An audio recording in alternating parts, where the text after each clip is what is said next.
We now move to segment 1, opening definitions, what each side even means by a good leader. Today we're putting two instincts head to head. One says, if you don't get results, your virtue is just theater. The other says, if you abandon virtue, your results rot from the inside. When we say virtue, we mean character, how you act when no one's clapping. When we say effectiveness, we mean outcomes, what actually happens in the world because you led. And this whole episode is basically one question. Which one is the non-negotiable? On the Stoic side, Marcus Aurelius's Stoicism teaches that virtue, wisdom, courage, justice, temperance, is the highest good and key to effective leadership. And he puts it brutally simply in Meditations 10.16. Waste no more time arguing about what a good man should be. Be one. On the realism side, Machiavelli's The Prince asserts rulers should prioritize state preservation over strict morality when virtue risks downfall. And he's explicit that leaders sometimes have to do things they'd rather not do. In The Prince, chapter 15, a ruler must learn how not to be good and use that knowledge, as necessity requires, to hold power amid the unvirtuous. I'm going to keep both of you honest on two fronts. One, what you think a leader owes the public, and two, what your view permits when things get ugly. Effectiveness Proponent. Let's start here. If a leader is morally admirable but loses control and the system collapses, do you call that leadership success or failure? Give me your definition in plain English.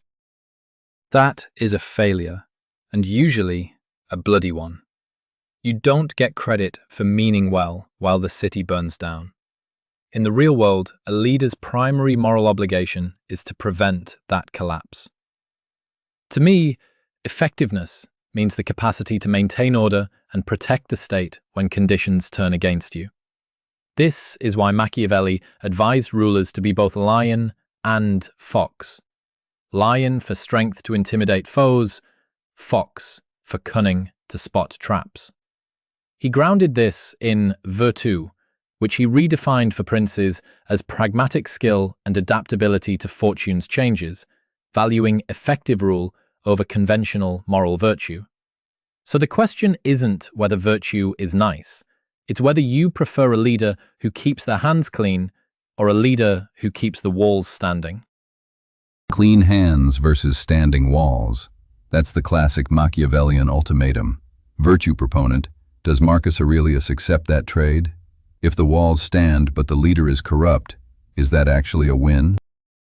I reject the idea that standing walls count as stability if the foundation is rotting. If a leader saves the state today by betraying trust, they usually create the insurrection that destroys it tomorrow. To be clear on our terms, when I say virtue, I mean the leader's steady moral character, how they treat people, what lines they won't cross, and what they do when nobody's watching.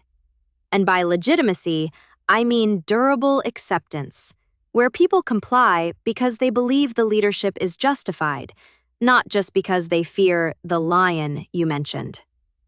Marcus Aurelius takes a very different view of winning.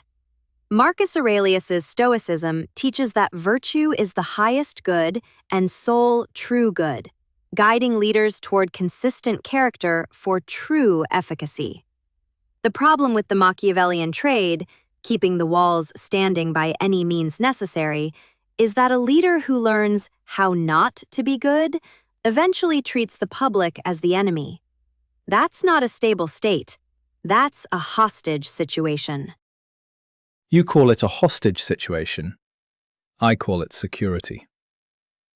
The public doesn't need a leader who shares their private feelings. They need a leader who can master fortune, by which I mean the unpredictable storms of politics and war that wreck rigid plans. If you're too good to adapt, you break and your people suffer for it. Machiavelli actually cares deeply about legitimacy, but he knows it's complex. He argues that the appearance of virtue provides legitimacy and stability for rulers, while pragmatic flexibility ensures effectiveness in governance. You can look merciful and upright to build trust, but you must be ready to do the necessary work when the wolves show up. If a leader refuses to lie to a dangerous rival and loses the war because of that honesty, is that virtue or is that negligence? We now move to segment 2, historical battles. This is where we stop arguing in the abstract and ask, when leaders faced real chaos, war, plague, invasions, what actually held? Quick listener glossary before we start. Stoicism is a philosophy about self-control and moral character under pressure. It matters here because Marcus Aurelius is the emblem of virtue under stress. Machiavelli's Virtue isn't virtue in the moral sense, it's practical skill and nerve. It matters because it's his yardstick for whether a ruler can seize and keep power. And when we say stable, we mean the ruler keeps order and authority without the whole system sliding into breakdown. Effectiveness Proponent, if your claim is results first, give me one ruler where hard realism clearly stabilized a messy situation, and tell me what the virtuous alternative would have failed to do.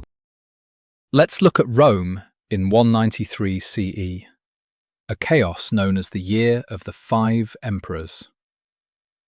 You had Pertinax, a leader with good intentions who tried to rule responsibly. He lasted 87 days before he was murdered by the Praetorian Guard, the elite bodyguard unit that had become corrupt kingmakers. Virtue didn't stop the swords. The stabilization only came with Septimius Severus, who understood that you can't govern a mutiny with politeness. According to historical records, Septimius Severus rose to power in 193 CE, defeating rivals Pescennius Niger and Clodius Albinus militarily, purging the traitorous Praetorian Guard, and stabilizing Rome after virtuous Pertinax's 87-day reign ended in assassination. The virtuous alternative was simply to be the next victim. Severus wasn't nice, but he reset the security apparatus so the state could actually function again. That is the cost of stability. That is the cold arithmetic of survival. Virtue Proponent. If virtue is so effective, name a leader who didn't just die with dignity, but actually sustained the state through a crisis. Severus stabilized Rome by turning it into a military dictatorship. That's a tourniquet, not a cure. If you want to see what actual health looks like, you have to look at the era immediately preceding that chaos, where the system worked because of the character of the men running it. According to historical records, the 5 good emperors, 96 to 180 AD, oversaw 84 years of relative peace and prosperity through merit-based adoption and virtuous rule, outlasting Domitian's tyrannical reign. That is nearly a century where succession didn't require a civil war. And the last of them, Marcus Aurelius, didn't have it easy. Marcus Aurelius, 161 to 180 AD, sustained the Roman Empire through the Antonine Plague and Marcomannic Wars by personally leading armies with stoic integrity, justice, and wisdom, earning lasting admiration. He didn't need to purge the Senate or bribe the guards to keep his spot. That's the difference. Severus bought loyalty. Marcus earned it. That sounds noble, but let's be real. Marcus Aurelius left the keys to his son Commodus, and that golden age collapsed overnight. Effectiveness Proponent. Is that the hidden cost of virtue? That it's too fragile to survive the leader? Exactly. The 5 good emperors ran on a lucky streak of adoptions. As soon as Marcus chose his son Commodus, the virtue evaporated and the chaos returned. That proves that relying on a leader's personal character is a gamble, not a resilient system. If you want to see how you end centuries of chaos without relying on luck, look at China. Confucian moralists talked for ages, but the fighting didn't stop until 221 BC. Qin Shi Huang unified the warring states into China in 221 BC through ruthless conquests, legalist centralization, standardization of laws and script, and suppression of rival philosophies, achieving stability where Confucian virtue failed to end centuries of division. Legalism, governing by strict law and force rather than moral persuasion, is harsh, but it ended the bloodshed that virtue couldn't touch. We now move to segment 3, power mechanics. Today we're getting very concrete about how power works when the room is tense and the stakes are real. By power mechanics, I mean the day-to-day levers leaders pull to keep people aligned. Incentives, fear, trust, example, and legitimacy. Quick terms up front. Stoicism is a philosophy that trains leaders to govern themselves through reason and self-control before they try to govern others, and it treats virtue as the core of good leadership. Legitimacy just means people accept your authority as warranted, so compliance becomes more voluntary than forced. And in Machiavelli's language, virtue is a ruler's practical skill and boldness in action, while fortune is the unpredictable change and chaos that can upend plans. Let's start with the simplest lever, fear versus affection. Effectiveness Proponent. In chapter 17 of The Prince, Machiavelli argued that it is safer for a ruler to be feared than loved, since fear endures through dread of punishment, while love depends on fragile obligations of gratitude. When you say, effectiveness first, are you endorsing that lever in modern leadership, or do you think the mechanism changes outside monarchy?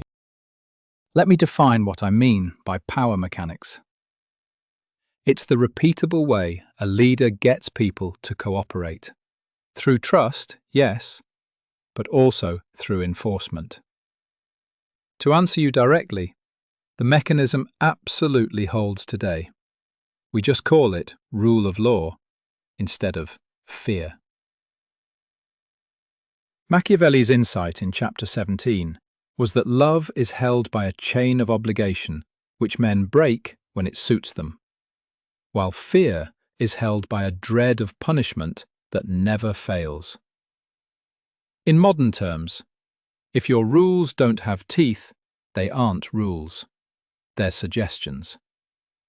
A leader who relies entirely on being liked is building a system that collapses the moment gratitude becomes inconvenient.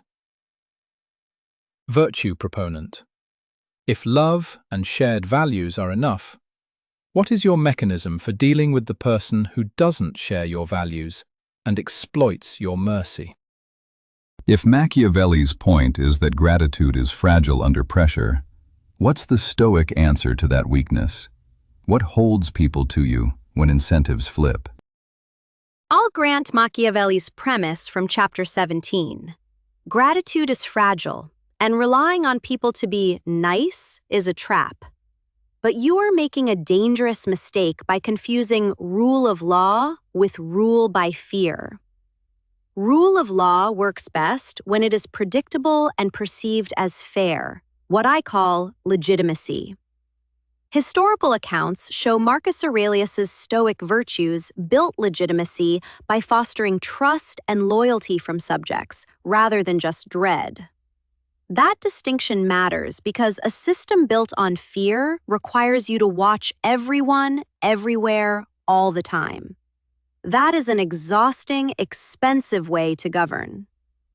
As for the exploiter, virtue includes justice. You stop them, but you do it with consistent rules, not arbitrary terror. The goal is a system that survives because people respect it, not one that collapses the moment the guard looks away. We now move to segment 4, modern verdict. What kind of leadership actually endures right now in politics and business? Before we jump in, 2 quick terms in plain English. Legitimacy means people accept your authority as rightful, not just feared. It matters because legitimacy is what keeps compliance from collapsing when things get hard. And effectiveness means producing results in the real world. Less chaos, more stability, measurable change. It matters because good intentions don't protect people if outcomes fail. Today I want to do two things. First, put real modern examples on the table. Second, be honest about what we can and can't forecast from them.